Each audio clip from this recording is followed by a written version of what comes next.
Here with this month's stats, very excited to say that our new CEO, Nicole Christy, is joining me on screen today. Nicole? Thank you, Curtis. I'm glad to be here and looking forward to breaking down the stats this month and talking about what you're seeing in the marketplace.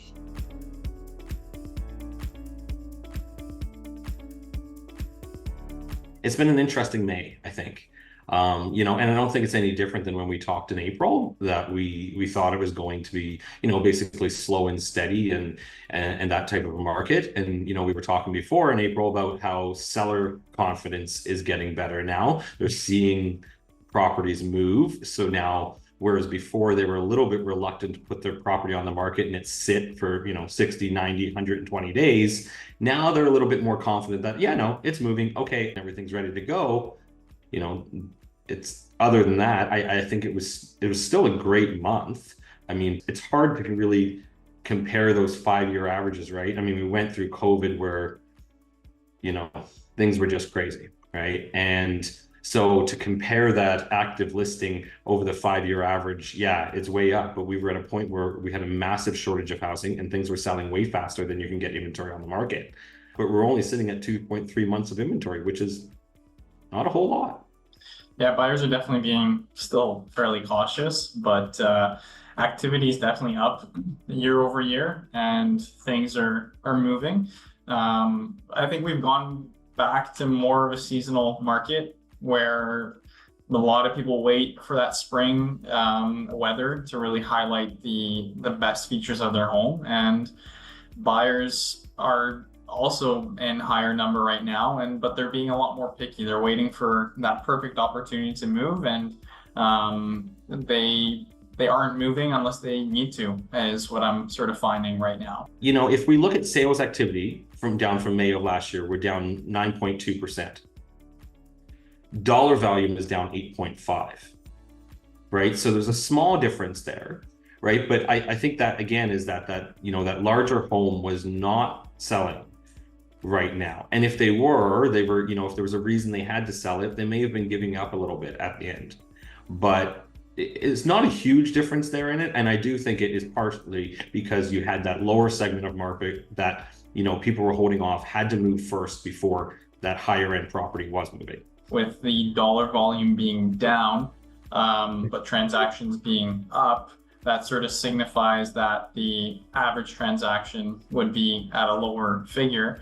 And I think that sort of ties back to first-time buyers and investors really gaining that confidence again, and the lower spectrum of the market gaining a momentum, which ultimately drives the higher end of the market as well, right? So that's really what we're kind of noticing, where those properties that were typically over the $1 million mark were sitting. They're now moving a little bit quicker because the bottom of the market is also starting to gain momentum. Maybe we can turn to the news out of City Hall around the development fee hikes that have been announced for new developments, new housing in the city of Ottawa, and what effect that will have on home buyers, home builders, developers in the city. This is something staff are digging into, and maybe we can have your thoughts on it. The alarming thing to me with the hike in the development fees is that, as I'm sure Paul can attest to, in the last year and a half, we've seen a slowdown of development, of that missing middle we're talking about, because new properties coming to the market are just not going to be there because the developer slowed down. The city of Ottawa increasing the development fees to those developers now, how is that going to be affecting that future inventory market of new homes? And who's going to pay that cost? Because the developer is certainly going to pass it on to the consumer, which is now increasing the fees in a time when affordability and homelessness is an emergency crisis in the city of Ottawa. It was not the timing or the right way to do it, as far as I feel. And with Ottawa having some of the highest development fees across the country already, this 11% increase is only going to make the burden on that potential homeowner even more difficult. And there must be different ways for them to be receiving these revenues, and not by eroding the ability for home buyers to get into the market. At a time when every level of government has been talking about housing affordability in this country, and our city imposes an increase and talks about future increases in hikes that will be coming, this will lead to higher home prices and slowing of the construction industry. This is going to put us in a position where homeownership is just going to be unattainable for some people, and it will push out some of those first-time home buyers to wait even longer. The proposal moves us in the opposite direction than where we're intending to go. It's going to erode confidence as well for both the developers and for home buyers, because they're going to wait to see what the outcomes of this is looking like, and it's going to make it longer to bring homes onto the market. Yeah, at a time where we should be incentivizing construction and development, this is very counterproductive to the overall goal. And I think the results of this are not going to be seen immediately, but they will be seen a couple of years afterwards. How does the Ottawa Real Estate Board feel about the Ottawa Board of Trade's plan for the downtown core? I'll tell you, Nicole, we were there for the unveiling of the plan. And we believe cities are built from the core out, and OREB is proud to support this plan as it aligns with our current advocacy's priorities of more units per lot, fewer fees to build homes, and keeping housing affordable, suitable, and diverse.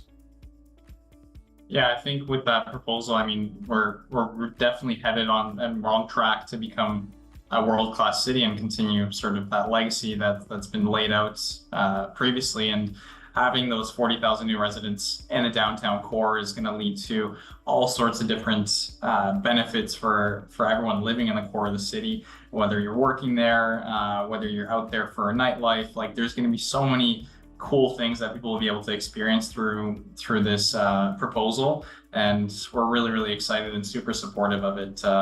And we're really looking forward to the benefits that it has for anyone living there on a day-to-day basis. So I'm very optimistic with the way that things are going for the downtown core of Ottawa. It's very different from the rest of the big cities in the country, and I think there's lots of opportunity for growth from an investment standpoint or for a first home purchase. Our realtor members are all they all have their feet on the ground. They're guiding buyers and sellers through the transaction, and they have a pulse on what's happening in those communities. And many times you'll see that realtors are the biggest advocates for their communities on what should be done and how it should be done through city planning. So when we talk about new condo development in the city of Ottawa and what we're seeing go up, primarily a lot of what we're seeing is rentals. Yep. Right now, Okay. that's where the developer is seeing the real value, because rental market in Ottawa is extremely expensive right now.